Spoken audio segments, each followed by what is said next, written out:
Hey there, and welcome back to Exit to Excel. This is where we turn career chaos and confusion into championship moves. My name is Latanya. They call me LT, and I am your untraditional HR business partner, someone who has actually been laid off 4 times, and someone who is on your side, spilling all the tea about what goes on in the workplace. Now, if you've been following me, you know we're talking about the job search and how it's a game and how you need to bring your A game in order to win.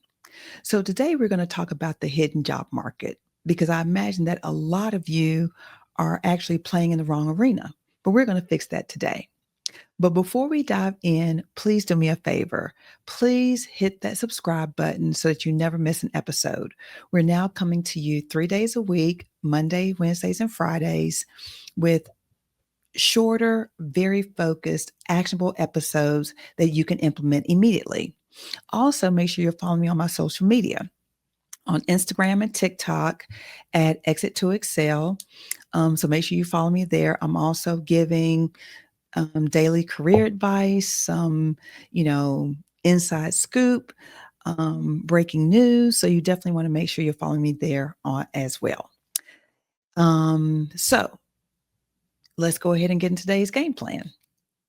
All right. So let me share something with you that should make you probably rethink your whole job search strategy. Do you know that 70 to 80% of jobs are never publicly posted? Think about that. So while you are probably constantly on LinkedIn day in and day out, hitting the easy apply button, going through all those cells you have to fill in your information at different screens, going through the whole application process, you're actually wasting time because at the end of the day, the real opportunities are being filled by conversations that you're not even having. Now, if you've been following us in the series, the Play to Win series, and you know we've been spending a lot of time on building our toolbox and our tools in our arsenal. We have built our brag story playbook. We've built our championship resume. We've optimized our LinkedIn profile. But let me tell you, that is all defensive positioning. Today, we are going on offense. So I have a question for you. How many jobs have you applied for in the past month? Be honest. Comment below. I want to know.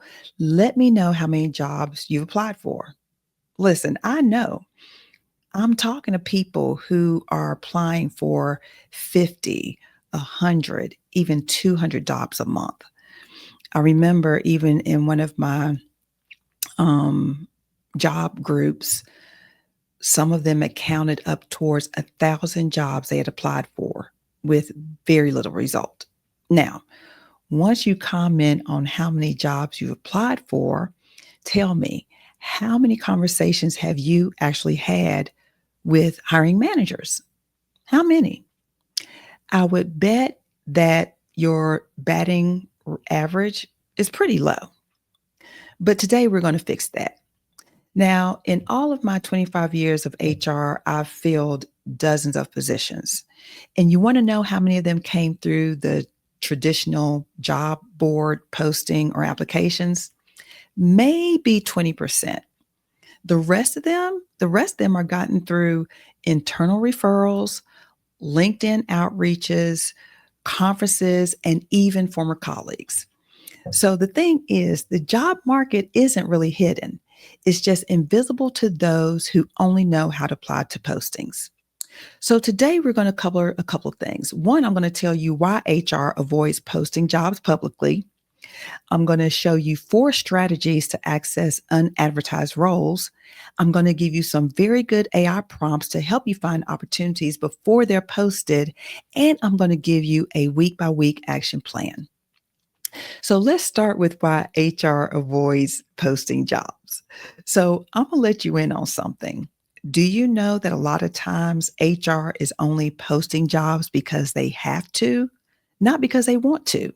It's actually our last resort. And why is that? I'm going to give you the tea. One is because of volume. When a job is posted on LinkedIn, it can get anywhere between 200 and 500 applications in 48 hours.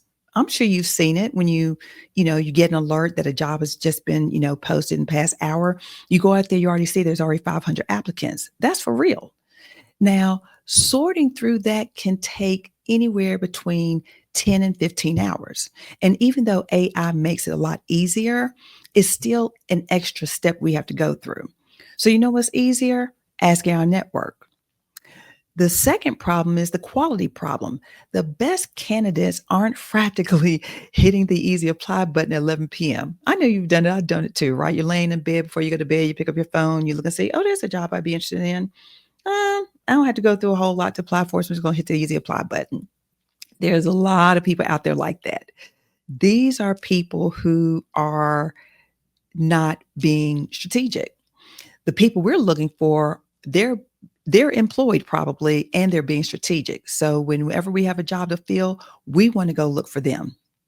The speed problem. Now, posting a job, even though it's gotten easier over the years, is still a lot of work.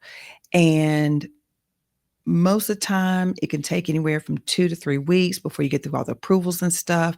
Then you got to keep them up for a period of time.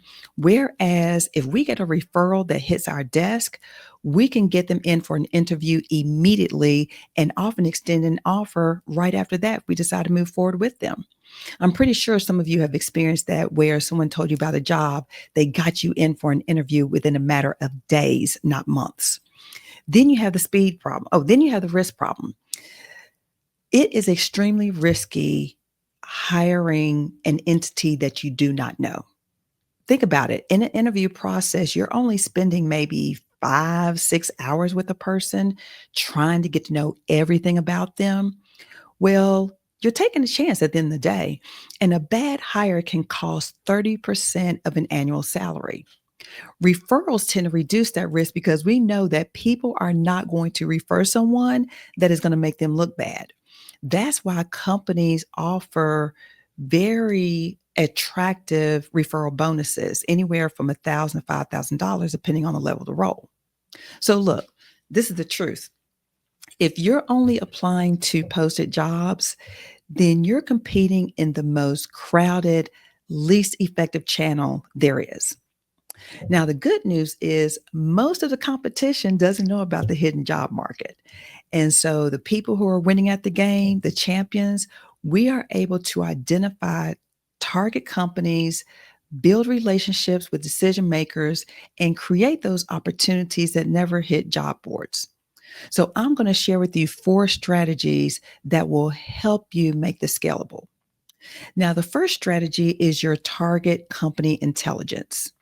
Now, again, people who are, like I call them bench warmers, they are applying to any company that has an opening, whereas the champions are identifying 20 to 30 target companies and they're reaching out to them when they're signaling growth. Well, how are you able to tell if a company is growing? I'm going to show you the 5 hiring signals. One are funding announcements. When they announce a series A, B, or C, that means they are scaling now. A second one is new leadership. If you see a new senior leader being announced, like a new VP of sales or marketing or operations, more than likely they are building a team. They want to bring in people that they already know, and they probably have a very nice budget to go along with it. So looking for those new announcements of new leadership is also an indication of growth. Another one, product launches. When a company is announcing new products, they also need new marketing and sales and operations and support to support it. So that could also indicate opportunity. Office expansions. Office expansions means new locations oftentimes, and it often also means new hires. Then you have awards and recognitions like best places to work. That is showing or is often a sign of sustainable work. So you want to be able to look for companies that are showing some of these signs. Now I'm going to give you an AI prompt to help you do this. So this is the prompt you're going to use. Analyze these 10 companies, and you can list the companies that you're taking a look at. Then you want to say for each, provide 1, recent funding in the past 6 months, 2, new executive hires, 3, product launches, 4, office expansions, 5, awards recognition, 6, LinkedIn headcount growth. Then you're going to ask it to prioritize the top 3 showing strongest hiring signals in whatever area you're looking to get a job in. So that is a very good prompt to be able to, identify the companies you need to be watching out for, maybe reaching out to. And there's a way that you can also easily automate this so that, it becomes routine. Now, you can either do this manually by scheduling time on your calendar, or if you really want to get savvy with it, you can actually create an AI agent to do it for you. But the weekly routine looks something like this. On Mondays, you want to run an AI prompt on your list. Then on Wednesdays, you want to check company news. And then on Fridays, you'll want to identify the strongest signals. Now, again, you can either put, appointment reminders on your calendar, or you can create an AI agent or prompt to be able to do that for you. Okay. Now, another prompt I'm going to give you is hiring manager identification. This will allow you to identify managers and organizations that you should be connecting with. So the AI prompt reads like this: I'm targeting so and so company for so and so role. Help me identify 1, the likely hiring manager titles, 2, the departments owning this function, 3, LinkedIn search strings to find them, 4, managers who recently joined or are building their team, and then 5, any public speaking articles that you can reference. Now, this is genius because you're going to be able to get the names or at least the titles of these people so that you can more direct your outreach. So even though it might seem a little bit stalkerish, it isn't. Again, remember, we're playing a win and we're playing smart. So by being able to identify these hiring managers, again, you're getting closer to the source and bypassing the job boards. Okay.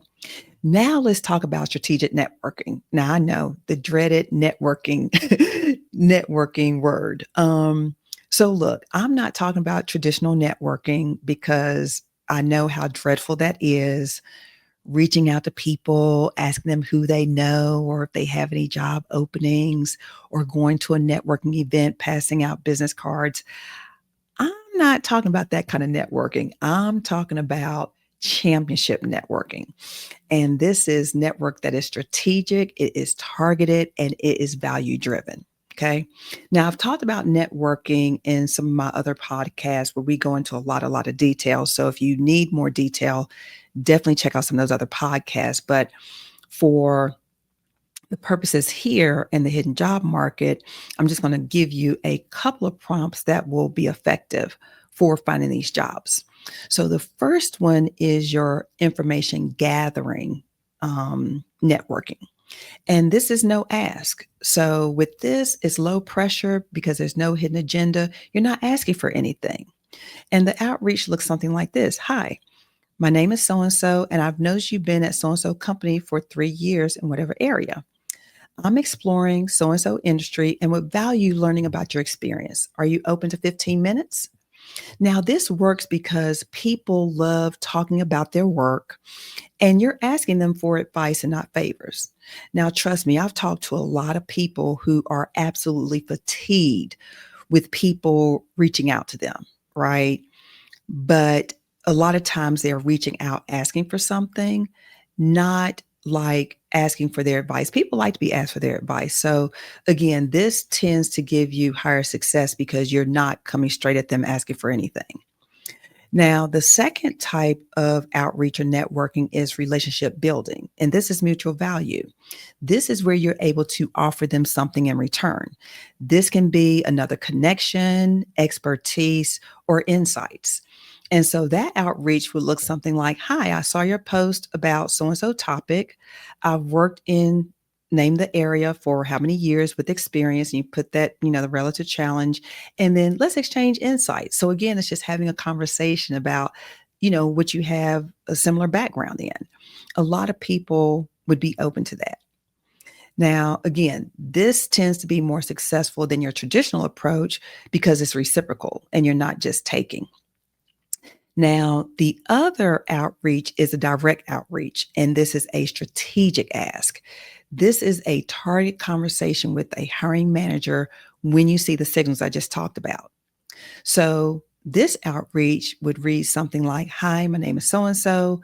I noticed your company recently, whatever sign you saw. Given your focus on whatever the area they're in, you're likely expanding. My background includes," and that's where you want to include some of your star plus stories, and then saying, "Hey, are you open to a conversation about potential fit?" Being that you were able to tell them something about their company that maybe wasn't widely publicized, that right there is going to get people's attention. Trust me. So, because of that, and again, you're bypassing HR, you're bypassing the recruiter, you're getting directly to the hiring manager. And trust me when I tell you, these hiring managers want jobs filled yesterday. So, when they are able to find a candidate on their own, that they can kind of rush to the front of the line, they're going to do that. So this will allow you to be able to have direct contact with them and start the process a lot sooner. Okay. Now, another one is a networking message communication or a customization. And this is where, you're just, networking and connecting. So this is reads, "Hey, I'm reaching out to so and so at so and so company for a whatever conversation it is." You're putting in what you know about them, what your background is, and you're asking AI to create a message that will, allow you to connect with them without being too pushy and sounding natural. So again, there's another AI prompt you can use for networking, customization. I'll put it down below so you can get it from there. Now, again, this takes work and it's not going to happen overnight. So, again, it's best to get into a regular routine in order to be able to make this most effective.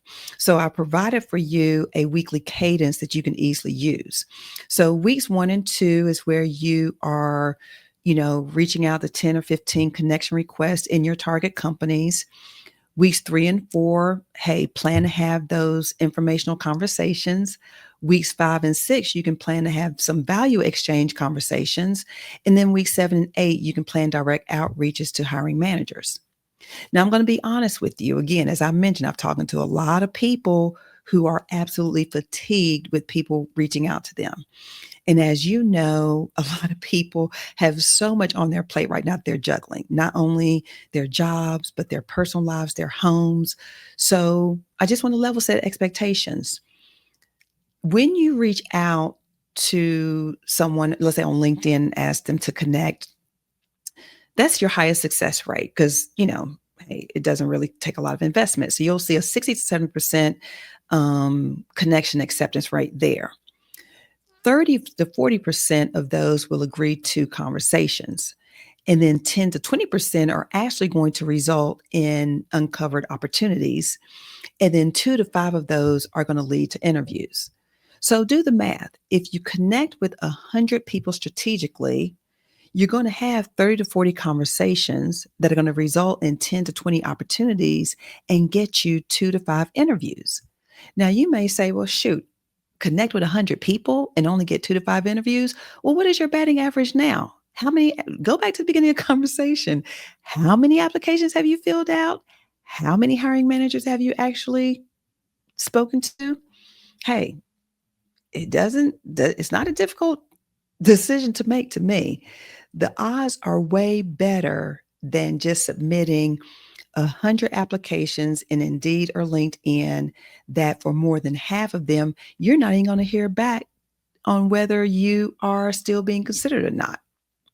Now, let's talk about some mistakes to avoid when you're going about this approach.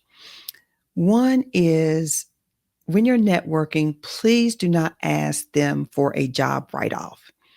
It is such a turn off. And trust me when I tell you, a lot of people are not making the hiring decision.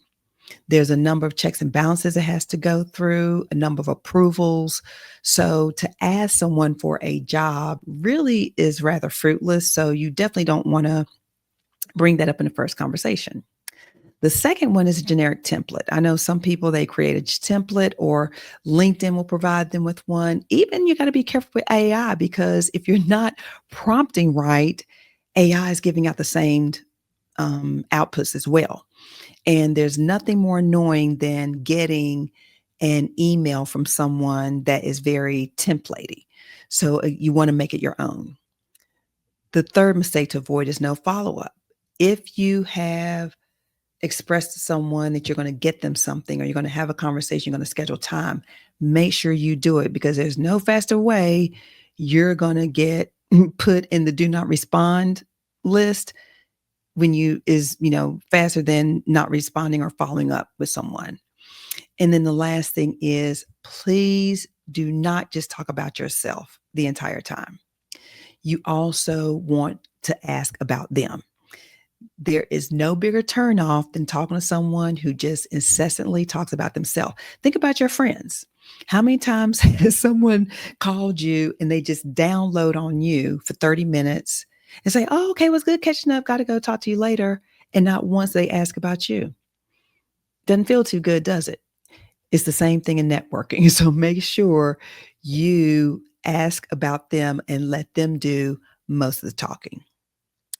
So another thing, let's talk about the referrals because I think this is something that a lot of people overlook. And this is strategy number 3.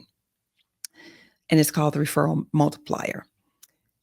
Note that companies pay their employees thousands of dollars for referral bonuses because, again, referrals make our job so much easier. And HR is often able to convert hires at 3 times the rate through referrals than they do, getting candidates through a job board. And also referrals tend to stay longer and they tend to perform better. Because again, we know that no one is going to refer someone that is going to make them look bad. And I'm going to tell you the truth. The higher up on the food chain the referral comes from, the faster the response will be and the higher the probability of getting hired. I mean, it's not unusual for us to get a resume from a VP and say, hey, I want this person that job. Boom, boom, boom, boom, boom. Done. Now, we still got to post it and we're still going to interview some other candidates, but 95% of the time, we are going to hire the person that was referred for the job. Okay. Now, here is how job seekers should be thinking about this referral multiplier and your network. These are your former colleagues, your former managers, clients and vendors you may have worked with, professional associations, your alumni, and also people you've helped along the way. People, don't tend to forget when, you've helped them, and they will be more than happy to do the same in return. So think about them. Most people have 50 to 100 potential sources that they never activate. So I'm also going to share with you another prompt that you can use in order to activate your referrals. So this is asking so-and-so for a referral. You name their relationship, where they work, give you a little bit of background, and then it will give you a lot of detail in terms of how to activate that referral. Okay. So I will include this down below so that you can use it as well and you can thank me later. Now, strategy number 4 is the informational interview backdoor.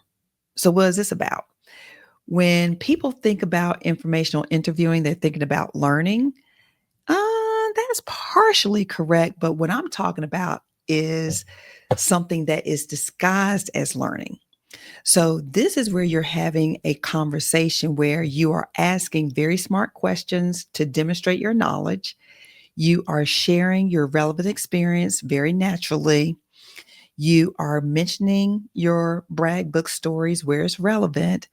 And then you're ending with, hey, based on your company, do you see that there might be a fit for someone with my background? Is there someone else that you suggest I talk with?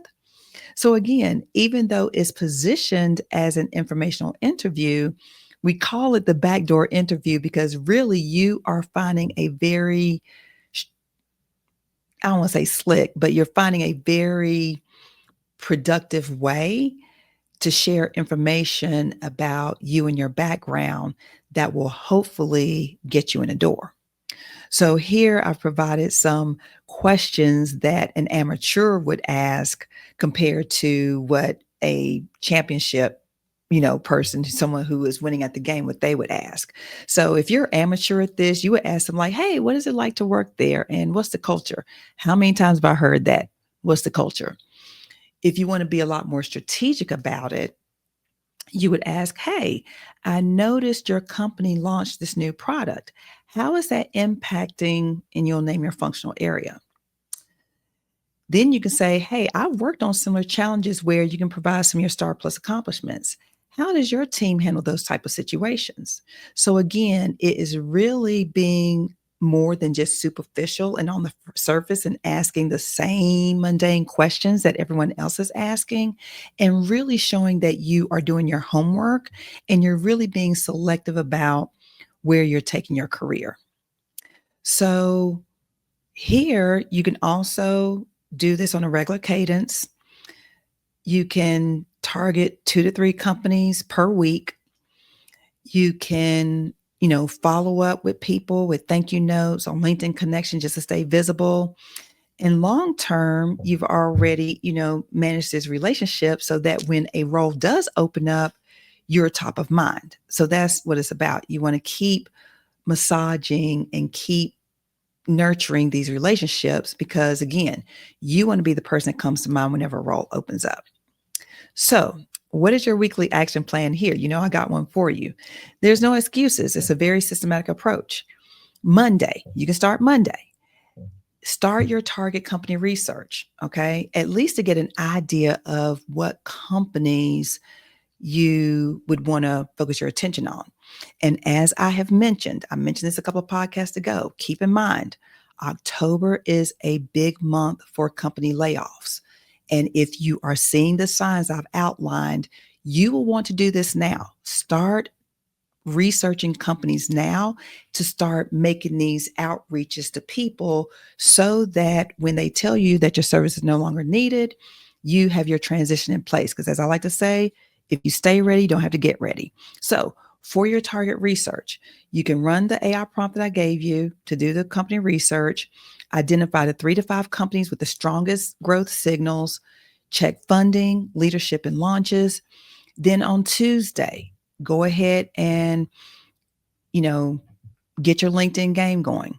You can run the AI prompt for your hiring managers. You'll want to review profiles and posts and mutual connections, and then identify those that you'll want to reach out to. On Wednesday, spend 1 hour of networking. Send 5 personalized connection requests. I'll give you an AI prompt for that.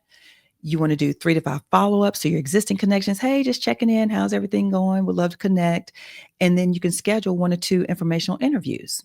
And again, this is low pressure, right? You're not asking for a job. So it's just a matter of catching up, getting on people's radar, and getting those relationships back activated. And then on Thursday, spend 30 minutes activating your referrals. Identify 2 to 3 network contacts with relevant connections and use that AI prompt for referral requests. And then on Friday, schedule some conversations. People tend to have a lot more free time on Fridays. I find that people are a lot more relaxed. Their calendars aren't as jammed. So I often like to schedule connects on Fridays because it's very easy. So conduct your scheduled calls, send your thank you messages, and I strongly suggest you keep a tracking sheet for this because it can be a lot to keep up with. So it's a good time to go ahead and update your tracker. So again, what I've outlined there is only 4 to 5 hours per week, but the payoff and the benefits are huge because I'm telling you, the hidden market is out there and there are very few people in it. So you have 60% are utilizing hidden market strategies, 30% are strategic applications, and then 10% is your materials optimization, right? So you spend 10% there, you spend 60% of your time working in the hidden market, okay? So I'm going to do something for you. I'm actually going to offer this deck for you. If you're interested in it, comment deck below and I'll send you the information. Also, I will be offering a hidden jobs guide that gives you a really quick checklist on all the things we've talked about here. I will also be creating a hidden jobs playbook that gives you even more detailed AI prompts, actual scripts that you can use that in your email outreaches and telephone conversations. I'll be putting that together. If you're interested in that, comment below hidden market and I'll be sure to get that information to you as well. So look, at the end of the day, look, the job market is not a game, but you have to bring your A game to win. Stop chasing posted jobs, okay? Because as I mentioned, that is the last resort. A lot of times when those jobs are posted, we already know who we're going to hire. So you want to be able to get ahead of that and start positioning yourself for the opportunities before they're posted and position yourself so that they are reaching out to you. The hidden job market is less crowded, but it's more effective and it absolutely leads to better opportunities at higher pay and with a better fit. So I hope that was helpful. If you have any questions, feel free to reach out to me on my social media, Exit to Excel on Instagram or TikTok, coming soon to LinkedIn. Comment below deck if you are interested in this deck. Comment hidden market if you're interested in my free guide. Next time, we'll be talking about interviewing because as we are making these outreaches, like we have a resume together, we're doing our outreaches. I want you to be prepared when you actually get to interview so that you can seal the deal. So join me the next time as we talk about the interview playoffs and conquering the classic scenarios with your Star Plus stories. So with that, I wish you well. Keep bringing your A game to the job search game, play to win, and I'll see you next time.